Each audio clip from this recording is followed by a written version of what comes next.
Kepercayaan adalah komponen penting dari setiap hubungan. Kemampuan untuk mempercayai orang lain mempengaruhi bentuk komunikasi kamu, perasaan kamu tentang mereka, dan seberapa terbuka kamu untuk berbagi hal-hal penting dengan mereka.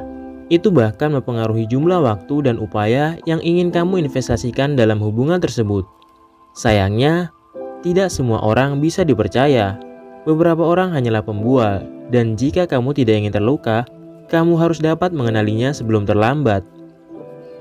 Dan sementara beberapa tanda lebih jelas, seperti menipu atau mengingkari janji, yang lain tidak selalu begitu mudah. Apakah kamu sedang melihat orang asing, kolega, teman, atau calon pasangan kamu? Berikut ini adalah beberapa hal yang dapat menunjukkan bahwa mereka mungkin tidak layak untuk kamu percayai. Nomor 1, mereka sangat menawan. Jika seseorang tampak sempurna, atau sepertinya mereka terlalu menawan untuk sebuah kenyataan, ada kemungkinan besar mereka tidak asli. Dan itu karena pesona adalah alat yang suka digunakan para manipulator untuk mendapatkan apa yang mereka inginkan dari diri orang. Dan terkadang, sulit untuk mengatakan apakah seseorang itu asli atau hanya ingin menggunakan kamu untuk keuntungannya sendiri. Ketika seseorang berusaha terlalu keras untuk mendapatkan perhatian kamu dan memberi kesan yang baik kepada kamu, kemungkinan besar mereka mencoba menyembunyikan sesuatu atau terlihat lebih menyenangkan daripada yang sebenarnya. Jadi, jika kamu mendapatkan getaran ketidaktulusan dari mereka, yang terbaik adalah mengikuti naluri kamu dan menjaga jarak dengan mereka. Nomor 2, mereka adalah korban atau pahlawan di setiap cerita. Jika seseorang selalu menjadi korban atau pahlawan dari cerita mereka sendiri, kemungkinan besar mereka memainkan peran yang tidak sesuai dengan siapa mereka sebenarnya. Orang-orang ini mencoba membuat kamu merasa kasihan pada mereka, atau mencoba membuat diri mereka terlihat baik. Mereka cenderung licik dan memiliki rasa mementingkan diri sendiri yang berlebihan. Ketika seseorang secara konsisten menempatkan dirinya dalam sudut pandang positif dan orang lain dalam sudut pandang negatif, mereka biasanya berusaha meyakinkan diri sendiri bahwa mereka benar. Saya tidak mengatakan ada yang salah dengan menjadi korban atau pahlawan dalam beberapa situasi. Hanya saja, jika kamu menemukan diri kamu dalam percakapan di mana seseorang selalu menjadi salah satu dari hal-hal itu akan menimbulkan tanda bahaya. Nomor 3, mereka cepat menghakimi tapi lambat memuji. Jelas, kita semua menilai orang sampai batas tertentu. Sudah menjadi sifat manusia untuk mencari pola dalam berbagai hal dan kemudian mengkategorikannya. Namun, mereka yang cepat menilai dan lambat memuji cenderung memiliki pandangan negatif terhadap kehidupan secara umum dan sering melihat orang lain sebagai pesaing. Mereka tidak terlalu berempati atau penyayang, yang berarti mereka tidak akan menjadi pendengar yang baik atau pandai memahami perspektif orang lain. Pola pikir ini bisa menjadi racun dalam hubungan apapun karena membuat orang tersebut sulit menerima kesuksesan dan kegagalan kamu sebagai bagian dari pengalaman bersama. Mereka selalu mencari kesalahan kamu daripada melihat apa yang kamu lakukan dengan baik. Nomor 4, mereka membesar-besarkan dan menceritakan setengah kebenaran. Kamu tahu bagaimana kelanjutannya. Kamu sedang bercakap-cakap dan orang lain mengatakan sesuatu yang membuat kamu berkata, "Tunggu, apa?" Kamu tidak dapat mengetahui apakah itu sesuatu yang mereka katakan atau lakukan yang tidak cocok, atau jika ada sesuatu tentang nada suara mereka yang terdengar aneh. Ketika ini terjadi, biasanya karena orang tersebut mengatakan setengah kebenaran dan cenderung melebih-lebihkan. Setengah kebenaran adalah pernyataan yang secara teknis benar, tetapi detail pentingnya diabaikan. Berlebihan tapi serupa, ini termasuk elemen yang sebenarnya, tetapi mereka tidak proporsional. Beberapa orang hanya berbohong di luar sana, sementara yang lain lebih halus dengan ketidakjujuran mereka. Jika kamu memulai melihat sesuatu yang aneh tentang cerita atau perilaku mereka, inilah saatnya untuk mulai mempertanyakan apa yang mereka katakan dan lakukan. Nomor 5, mereka menanggapi penghinaan sebagai lelucon. Ada perbedaan antara lelucon dan hinaan. Jika seseorang menghina kamu, mereka tidak bercanda dengan kamu. Mereka jahat.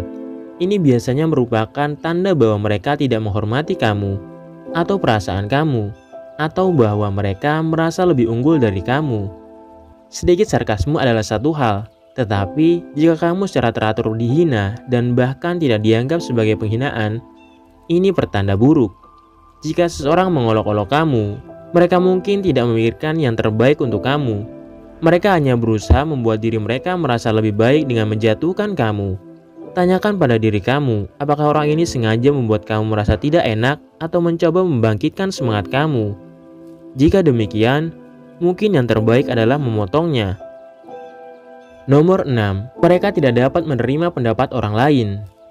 Jika kamu menemukan diri kamu dalam situasi di mana seseorang mencoba membuktikan bahwa pendapat mereka adalah satu-satunya yang penting, atau mereka memberitahu kamu apa yang harus dipikirkan, itu adalah tanda bahaya besar.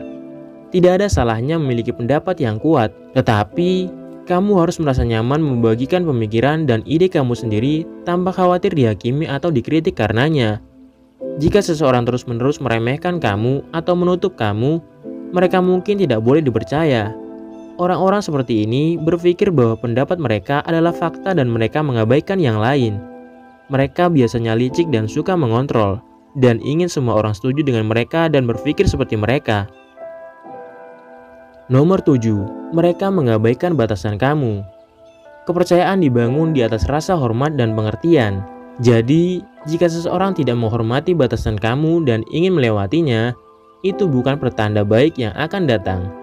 Kamu adalah satu-satunya orang yang harus dapat menempatkan batasan dari apa yang kamu rasa nyaman terkait dengan ruang pribadi, properti, dan hubungan kamu dengan orang lain.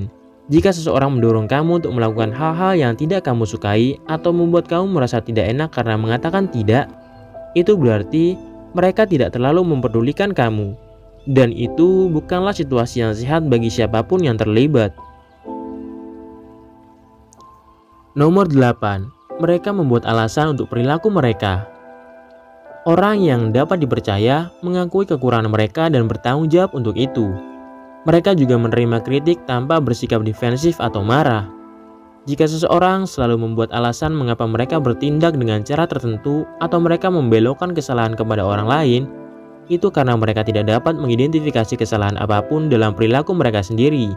Orang seperti ini hanya menjaga dirinya sendiri dan tidak terlalu peduli dengan pikiran dan perasaan kamu. Nomor 9. Mereka tidak pernah memiliki sesuatu yang lebih baik untuk dikatakan tentang orang lain. Kamu bisa tahu banyak tentang seseorang dengan cara mereka berbicara tentang orang lain.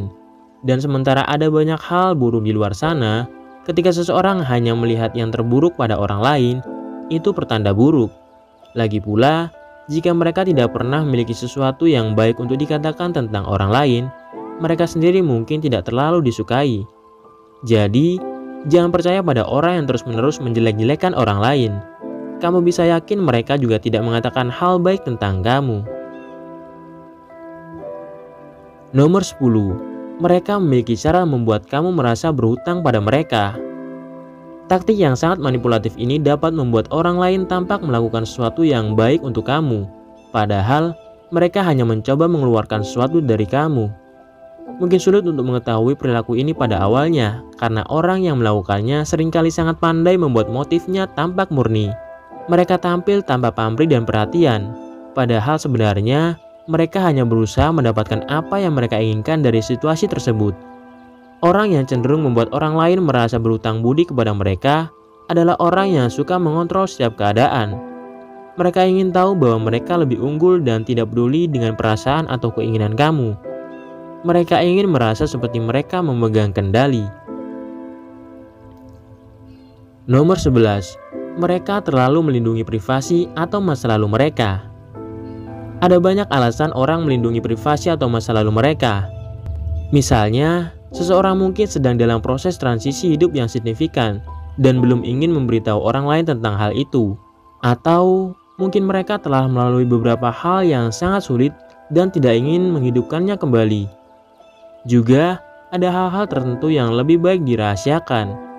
Namun, jika seseorang sangat berhati-hati tentang apa yang mereka ungkapkan tentang diri mereka sendiri, mungkin ada masalah yang harus kamu waspadai.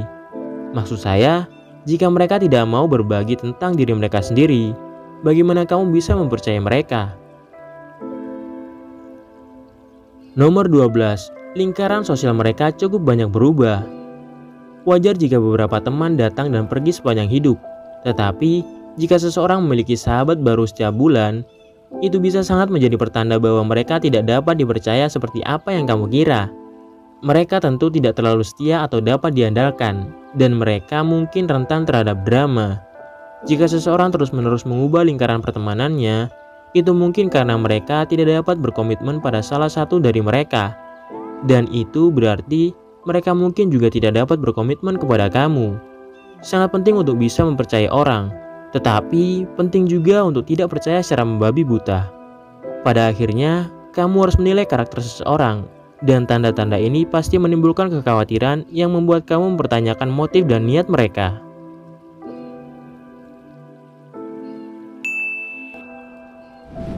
Sekian video kali ini. Bagi untuk kalian semua, terima kasih.